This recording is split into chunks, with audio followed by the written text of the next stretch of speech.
You've probably been told to invest in stocks, hold long term, and let compound interest do its thing. But here's something you don't hear often. The wealthy aren't just buying stocks, they're buying entire businesses. Today, we'll explore why and how this strategy builds wealth faster, with more control and better cash flow. Stocks are a great way to grow your money over time. But they come with one major issue. You don't control anything. You're essentially placing a bet that someone else, a CEO, a board of directors, the market, will make good decisions. Your returns are tied to their performance, and often, their mistakes. You might get 7 to 10% returns per year, and while that's decent, it's slow and often impacted by market volatility. And most importantly, you don't get paid unless you sell, or unless the company pays dividends, which many growth companies don't. Now let's look at how the wealthy think.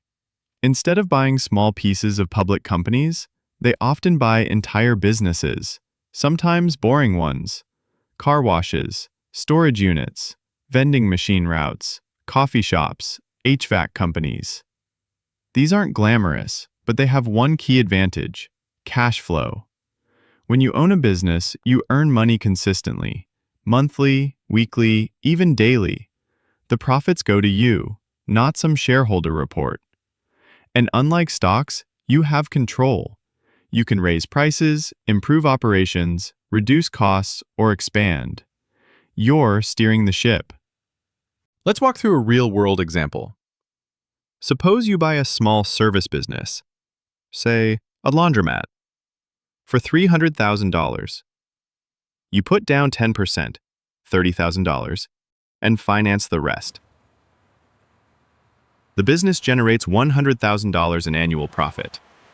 It pays itself off in 3 years. And then you own an income-producing asset. Compare that to putting $30,000 into the stock market. At a 10% annual return, you'd make $3,000 your first year. In business ownership, you're seeing returns of 50% or more, because you're leveraging the asset and improving it. Businesses come with risk, but the difference is that you can influence the outcome. Risks include operational issues, employee turnover, market changes, economic slowdowns. But if you're hands-on, or you hire a strong manager, you can adapt. There's also risk in stocks, often overlooked. Stocks can crash. Companies can go bankrupt. You can lose 30% in a week due to news you didn't see coming. With a business, at least you can respond. You can pivot. You can improve it. You might think buying a business is only for the wealthy, but many use tools like seller financing, where the seller lets you pay over time, SBA loans, government-backed small business loans, partnerships, where you operate, someone else funds. You don't need $500,000 in cash. You need the right deal, some research, and the willingness to learn how operations work. There are marketplaces like Biz Buy Sell, Microacquire, Flippa for online businesses. These platforms have listings starting at $10,000 to $50,000, especially for digital or service-based businesses. Here's the takeaway. The wealthy understand that owning income-producing assets, not just betting on them, is the real path to financial freedom.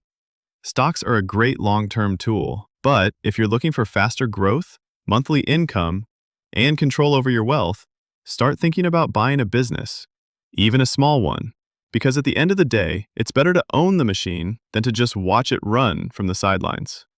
If you found this helpful, like and subscribe, and let me know in the comments, would you ever consider buying a business instead of investing in stocks?